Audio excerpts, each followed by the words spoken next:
Um, Good morning from gloomy Charlotte, North Carolina this morning. My name is Ren Jones, certified personal trainer, certified corrective exercise specialist, certified level 1 and level 2 nutrition coach.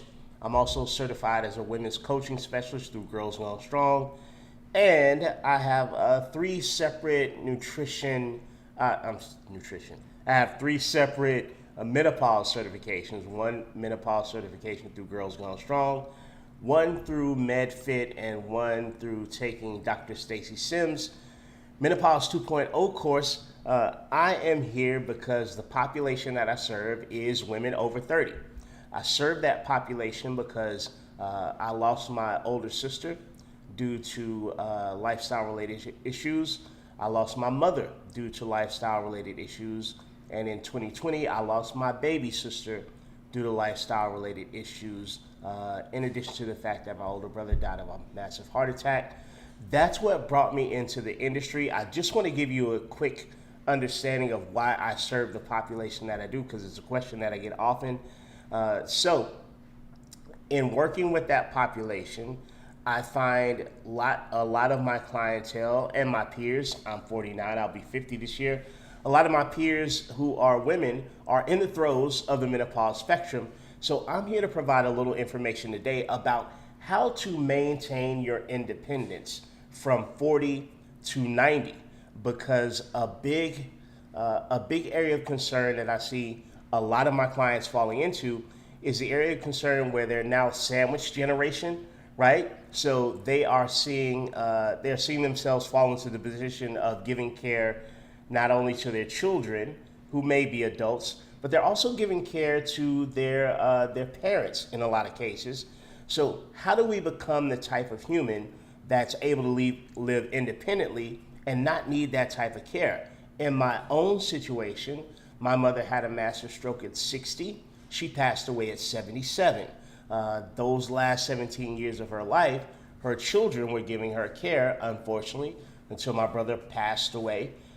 Then my older sister was giving her care. My older sister passed away, and then I was giving mom care, and we would all do it again. But I know there's a concern for a lot of women out there is, what does the future hold for my independence? I'm going to give you some tips to bulletproof yourself, to make you invincible, so that your 40s through your 90s are a time of independence, independent living, and so that you don't find yourself in a situation where you may be extending the challenge of your health care to your children or the rest of your family. Let's get into it. Before I start with this topic and give you these quick tips, I have to pay the bills. I'm currently enrolling for my 12 to 15 week signature program for women over 30. So if you're a woman over 30 who wants to develop a better relationship with their body, a better relationship with food, without restricting calories or without calorie counting, macronutrient counting, nothing wrong with those things. It's just not what I do in my programs. DM me the word live, LIVE. We'll take a look at your situation, see if the programs that I offer may be a good fit for you. Let's dive into the subject. So when we're talking about maintaining your independence from 40 to 90, the first sort of underlying layer that we have to look at, I'm not going to stay on this long, but the first underlying thing that we have to look at is the pervasive nature of diet culture, right? And when I say diet culture, I'm talking about all the things you were probably inundated with starting in your early teens, through your 20s and 30s, right up to now, that is suggesting that your body needs to be smaller, not healthier, smaller. So things like diets, cycling through diets, things like weighing yourself every day of the week, and judging how effective a human you are by that 3-digit number on that little devil's box under your feet. Things like not eating carbs, things like Special K cereal, Tab Cola. That was the Coca-Cola back in the 80s. It had a little measuring tape around it, and they would cinch the waist of the cola can. Things like Special K cereal, right? That all falls into the context of diet culture. Sweating on a treadmill until you can barely breathe. working out until, as my friend Steph Godro said, until the edges are fried, right? Those things fall into the category of diet culture. And that underlying mentality, that underlying thought process about how you relate to your body really lays the groundwork for you losing your independence later in life. I've seen this happen many times. And what I mean by this, the connection that I'm trying to make here with diet culture is it teaches you to be small at all cost. This time of year, it's really pervasive. One example I can give is maybe the office environment. Maybe in January in the office environment, they say we're gonna have a weight loss pool, right? We're gonna pool our money together, and in an effort to get our office healthy, right? In an effort to satisfy our insurance provider, we're all gonna lower our BMI. We're all gonna lose weight because that's an indication that we're all getting healthy together, right? And invariably what happens in that type of environment is people do batshit crazy things just to get the scale to go down, right? Anything to weigh less and get smaller. That type of mentality doesn't serve you into your adulthood, ladies, because it invites you to frailty, right? If you're always dieting, if you're chronically dieting, chronically underfueling your body, it's going to compromise your ability to maintain muscle, right? We know that, right? If you're always dieting, chronically underfueling your body, it's going to compromise your bone health. We know that muscle is a protective agent, a protective tissue against the increasing rates of cardiovascular disease for women over 40. Some of that ties into some hormonal shifts in menopause. That's not the discussion that I want to have this morning with you. But we know that muscle becomes more and more difficult to maintain. On the other side of 30 years old, you're dealing with age-related muscle loss, a little bit at a time. That muscle loss accelerates in the perimenopause phase of the menopause spectrum. But once the muscle becomes compromised, you're going to have a down regulation of your metabolism. Not only that, but the fact is you're going to feel feeble, right? You're not going to be able to power through things. You're losing your strength. Your ability to move your body through space and control it really depends on the muscle that you have in your body. The second thing we know, again, cycling back to the bone health, right? Osteopenia, age-related muscle bone loss, is also something that shoots up in the perimenopausal phase. So you're losing bone and muscle from 30 forward. Unless you're doing something about it, we're going to talk about what those things are that you can do about it. But invariably what happens is, on the other side of 50 or 60 or 70, you find yourself in a space where you don't have the strength to maintain your balance, right? You find yourself in a space where you've got such a reduction of bone density over that course of time, you become fragile. And the two things that you do not want to be in life are clumsy and brittle. And for so many women, diet culture ushers you right into sick culture. That ushers you right into needing around-the-clock care of some type. So many humans generally, let alone women, are finding themselves in situations where family members have to care for them or where they have to go into assisted living facilities simply because they can't do a half squat to get down to a toilet and to get off of a toilet, to get in a shower or in a bathtub and out of a bathtub. Again, this is something that I dealt with personally as my mother was stroke affected and disabled and dependent for the last 17 years of her life. This is a woman who could no longer drive herself somewhere. She couldn't dance if she wanted. She couldn't travel if she wanted. She couldn't cook meals for herself, right? And we don't want diet culture to usher you into that space. So let's talk about what we can consider in our 30s, 40s, and 50s in terms of our nutrition and in terms of our exercise to, again, bulletproof ourselves. We want you strong, ladies, and independent throughout all of these years. The first thing that I'm going to talk about is something that's going to sound, it may sound alarming to you as I mention it, but the first thing is nutrition and backing away from the dieting, the chronic dieting. I don't know if you know this or not, but you're not meant to exist in a calorie deficit. And what happens also all too often in these scenarios is that you do a specific diet for a little while in an effort to lose body fat or just simply lose weight, which is more problematic. No problems with that water. That's delicious. But you spend decades of your life attempting to lose weight specifically, maybe not even body fat. That's a discussion for another time. But you always find yourself in a place of either dissatisfaction with the amount and speed with which you lose weight, or you find yourself in a space where you are able to achieve it, and then you have what we call weight cycling. That's what, in layman's terms, we say yo-yo dieting. But it comes back, which predisposes you to choose another diet right after the first diet, because you feel like if you could just continue to diet a little bit more, you can finally sustain that weight loss. And a lot of times the methodology that you're using isn't sustainable in the first place, but you find yourself in this space of always thinking about, how can I feed myself today? How can I maintain a calorie deficit?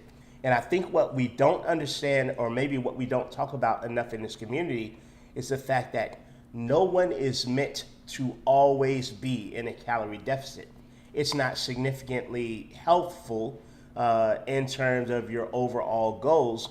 So what happens over the course of this chronic dieting is your body's being consistently stripped of things. Being consistently stripped of its power, stripped of its strength, stripped of its mobility in some cases, stripped of its bone density, right? Because it's always being underfueled and it's always being asked to overperform. And when I say overperform, I mean based on the amount of fuel that it's getting on a consistent basis. That's problematic. What I work on with clients is being properly fueled. So the first technique I want to talk to you about is eating slowly. Eating slowly can revolutionize your relationship with food for two reasons. Number one, it allows you to be present when you're eating, right? And we want to be mindful. But probably the bigger number two, in the context of this discussion, the bigger number two is the fact that it allows you to be totally fed without necessarily overeating. Initially, when I'm working with clients, I do not want them underfed because I'm going to be asking them to perform physically. But that doesn't mean that I want them to overeat, right? So what eating slowly does is it takes you off the wheel, the merry-go-round of consistently overeating. I don't think that we do a good job differentiating between the two things. One thing, underfueling, calorie deficit, is not the same as the other thing. Being satisfied, being able to recognize your satisfaction, your satiety, and not over consuming energy. Because what I found over the last 10 years of being an online coach is that when people are exercising consistently, right, and they are no longer overeating, they get body composition changes without stripping their body of the ability that they're going to need in later years. So there's a stark difference between calorie deficit and learning to stop when satiated and not overeating. We're just trimming the desire and lack of awareness that leads to over consuming food regularly, which is something that's very, very common in today's society, as I know you all understand, because overeating usually is paired with some type of self-inflicted punishment. You know, you've probably heard of the sort of the restrict binge cycle, right? People who restrict heavily during the course of the day or during the course of parts of their life are pretty much destined to binge at some point after that, because there's no balance in the choice. you restrict harder, you binge harder typically. And I've talked to so many women that have been in that binge restrict cycle. So the first technique, the first thing that's going to allow you to bulletproof from your 40s to your 90s is learning how to actually be nourished. And the simplest gateway to learning how to be properly nourished is to slow down as you eat. You have mechanisms inside your body, hormonal signaling, that will tell you when you've overeaten. The problem is that signaling usually takes about 15 or 20 minutes to send all the messages, right? It's a snail mail signaling. It's not email. So if you give your body about 15 or 20 minutes of slowly eating, and trust me, 15 minutes will feel like a lifetime. If you time yourself when you sit down to eat, give yourself 15 minutes, it's going to feel like forever. You're going to realize how quickly you normally consume food because somewhere along your youth, people started telling you that food was something, eating was something you needed to power through so you can get to important things, right? Hurry up and finish your breakfast, honey, so you can catch the school bus. If you want to go outside and play, you better hurry up and finish your food, right? We've got to get to the show, so hurry up. Everybody eat really quickly so we can get out of here, right? For some reason, we've categorized one of the two things that keeps us alive as a human race as an interruption to more important things in our day, right? And you should see the tantrum that my clients throw when we go through the practice of learning how to slow down and eat. In any case, you have a hormone signaling, a hormone called ghrelin, and a hormone called leptin, Leptin. Leptin signals that you've had enough to eat. It takes about 15 or 20 minutes for leptin to start to signal and for you to feel like, oh, I think I've had enough. This is why when we go to our favorite restaurant and we get that thing we've been waiting for all day and we dive into it like a heated winter pool, you eat really fast, you'll end up overshooting the runway, and you've all had that feeling of all of a sudden feeling stuffed. You're like, oh, whew, I'm glad you drove, honey. I can't move. That's you eating and stuffing yourself so quickly that leptin could not signal to your body that you've had enough to eat. My clients think it's magic when I teach them this technique because all of a sudden they're eating less, but they're not dieting. They're not underfueling. So learning how to eat slowly. Set a timer.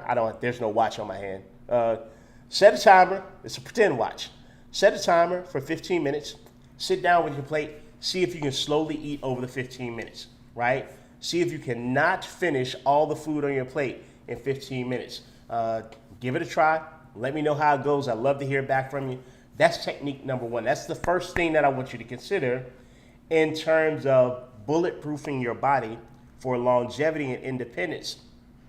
And even though this may not seem directly connected to what I'm telling you this morning, to the subject, trust me, learning how to be fueled over the course of your life will keep you out of the place of being feeble later, having no muscle later, because you're so caught up in that diet culture mentality of lose weight at all costs that you end up compromising your body over time. This will give you an opportunity to be fed, but also give you some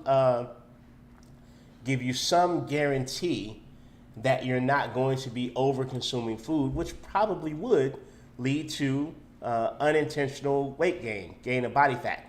That's number one.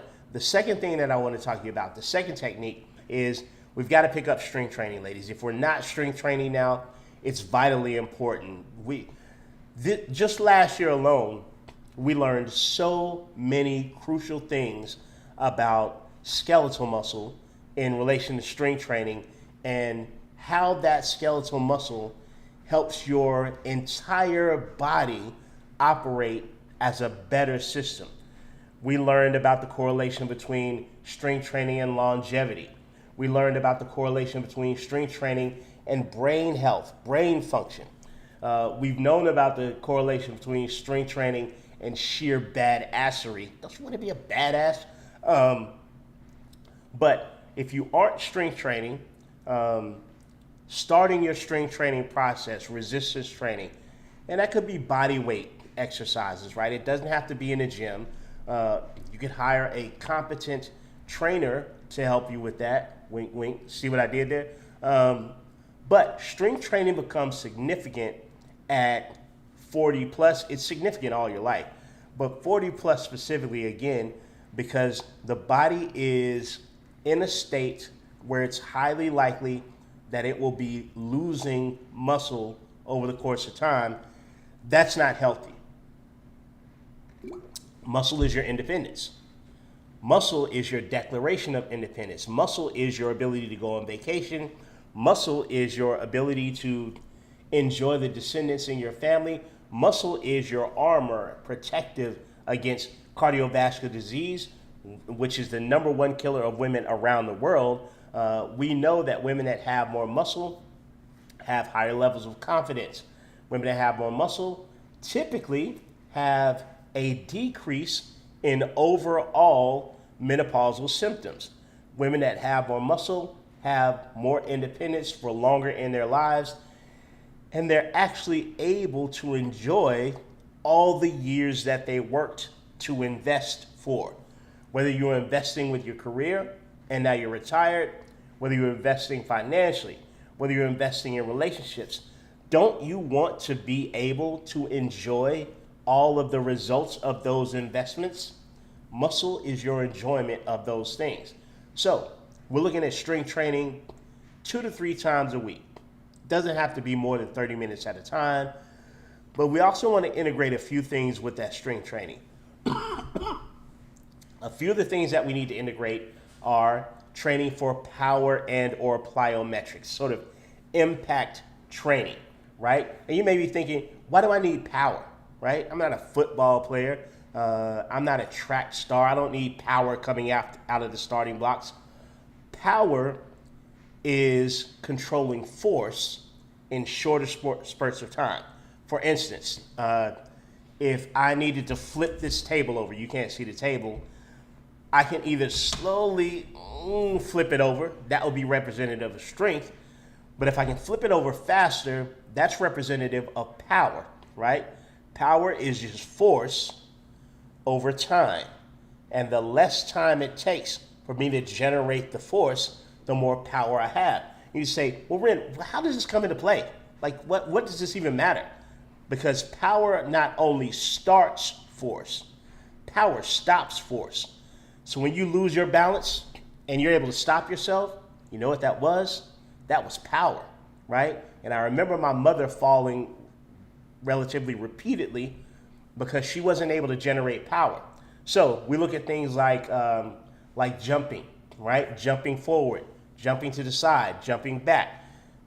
Obviously, let's not be crazy here. If you already have osteopenia or osteoporosis, it's probably not going to be a good place for you to start. If you already have serious joint injuries, of course, you want to consult your medical professional to clear you for this type of training. But I always integrate a little bit of jump training in for my clients' programs because that leads to increase in bone density. So the great thing is about that muscle loss, the great thing about that bone loss is we now have data that shows that we can not only stop it, we can reverse it. And one of the ways to reverse that bone loss, in addition to being well fed, one of the ways to mitigate bone loss is impact training. Again, jumping forward, jumping to the side, jumping backwards. You need as little as 10 minutes of that 3 times a week. Plyometric training is what it's called. And it's advantageous for power, but it's also advantageous for bone. Lifting heavy weight is also advantageous for bone, right? So heavy is a relative term, heavy to you. And again, if you have a friend that can help you with exercise, if you have a tribe that helps you with exercise, if you follow someone that helps you with exercise, if you have a coach that helps you with exercise, these are things that you want to integrate into your workout. Cardiovascular conditioning is also important. Excuse me. But a lot of my clients get their cardio as they're lifting weight, and I don't mean to separate the two. They're both important.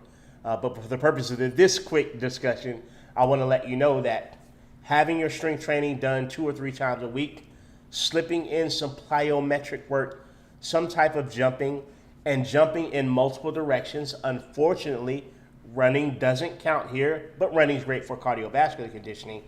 But in terms of increasing your bone density, running's not as great. Multi-directional things, pickleball, tennis, basketball, great for it. But you want to be fed. You want to train to maintain your muscle. You want to train plyometrics or jump training or impact training to maintain your bone. And then the next thing that we're going to look at in terms of allowing you to be independent from 40 to 90 is mobility, right? One other thing that we know about the menopause spectrum is as the estrogen is withdrawing, or at least in perimenopause, fluctuating, we start to lose a little bit of the mobility, right? There's a, for lack of a better term, there's a drying out of ligaments and tendons. So you might not have quite the mobility that you naturally had earlier in your life, and or you may be more susceptible to ligament injuries, tendinitis, et cetera, et cetera. So one other thing that I like to incorporate in my clients' programs, not only dynamic warm-ups, but rolling, tissue care, and I don't mean like box of tissue, which I have conveniently here. That was timely. But tissue care, soft tissue care. So I introduce a lot of my clients that are 40 plus to foam rolling because we want to maintain good tissue care, because it doesn't matter if you have muscle, it doesn't matter if you have power, it doesn't matter if you have strong bones, if you can't raise your hands up, and frozen shoulders so problematic in the menopause spectrum. But if your knees don't bend appropriately, you don't have a good range of motion, so tissue care. So let's recap, and then I'll give you one more sort of thought process. What are we looking at here? Number one, we're looking at learning to be fed, right? Learning to be satiated, learning to be fueled is going to ensure your longevity and independence, because diet culture in and of itself almost guarantees that it's going to lead you into frailty. Number two, we're looking at maintaining our strength and muscle, not being afraid to lift weights in a fueled state. Number three, we're looking at jump training, plyometric training, impact training, in order to ensure that we have dense bones. And really, number four is the tissue massage, foam rolling, maintaining the mobility. One other thing that I want to mention here is that for most of you, once you reach age 40, it's probably going to be a great time for you to get a DEXA scan, DXA, DEXA, however you want to say it. A DEXA scan is meant to help you scan for your own bone density. And I believe medical guidelines suggest you getting a DEXA scan at 65. Please do not wait till 65 to get your bone density assessed. Do that at age 40 at the very least. At 65, who wants that help? I mean, you may find at that age that you're already in the stages of osteoporosis or osteopenia. Get that scan earlier.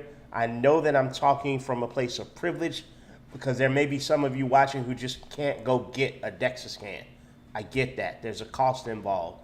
At the very least, apply some of the techniques that I talked about today. If you can't have the clinical awareness of exactly where your bone density is, at the very least, do what you can to ensure that you do not fall into the category of people that are going to have bone issues. So if you want an independent 40s to 90s, you're going to need to learn to satisfy your fueling requirements. You need to learn to eat and be fueled. You're going to need to learn to exercise in a way that you stretch your muscle, strength training. You're going to need to learn to incorporate some plyometric or jump training and or strength training for your bone health.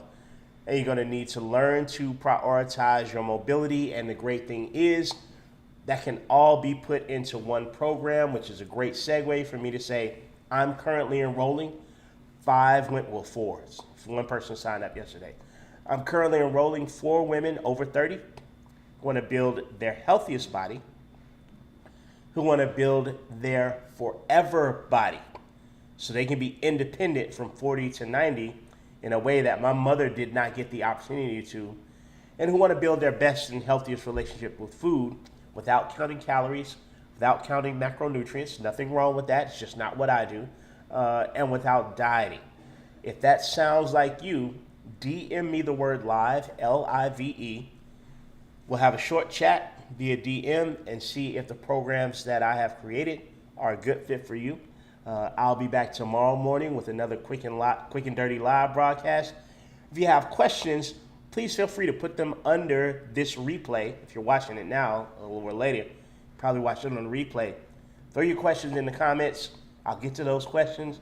Until next time, let's keep it simple. Facebook, LinkedIn, YouTube, etc. Instagram. Until next time, let's keep it simple. I'll talk to you later.